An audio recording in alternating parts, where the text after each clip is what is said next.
It's been almost 5 years now, but I can still remember like it happened yesterday. It was the day my youngest daughter almost drowned. Annabeth was 3 years old at the time, and we had gone over to our neighbor's house to swim. There were a couple of other families with us, and the kids had all been playing in and around the pool for some time. For some reason, though, I distinctly remember hearing one of the kids jump off the diving board. I automatically assumed that it was one of the stronger swimmers, but I still positioned myself inside of the pool just to make sure everyone was fine.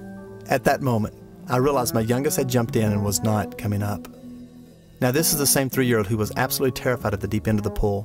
Several times I'd even tried to convince her to jump into my arms from the side of the pool, but she could never bring herself to jump into the water. Without hesitation, I threw myself into the water to rescue her. She was coughing and crying as I pulled her out of the water, but her 45-second ordeal was over. The fear of losing one of my own children began to gradually subside as I held my little girl and thanked God for His mercy.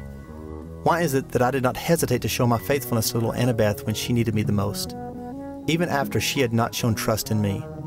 Why? I am her father. Nothing is more valuable to me than my own children. It does not matter how many times they've rejected my trusting arms. I'll be there when they need me. The book of Romans says, "What if some did not have faith? Will their lack of faith nullify God's faithfulness? Not at all." God is so awesome. I can't list the number of times I've failed to trust Him. There are just too many. Yet, I can't think of one time He failed in His faithfulness to me.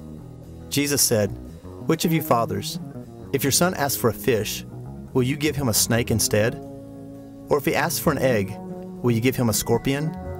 If you then, though you are evil, know how to give good gifts to your children, how much more will your Father in heaven give the Holy Spirit to those who ask Him?" God's faithfulness will never be dependent on my faith. It's in His eternal character and promise to never leave me or forsake me. Even when I'm drowning in my own poor choices, He'll always be there.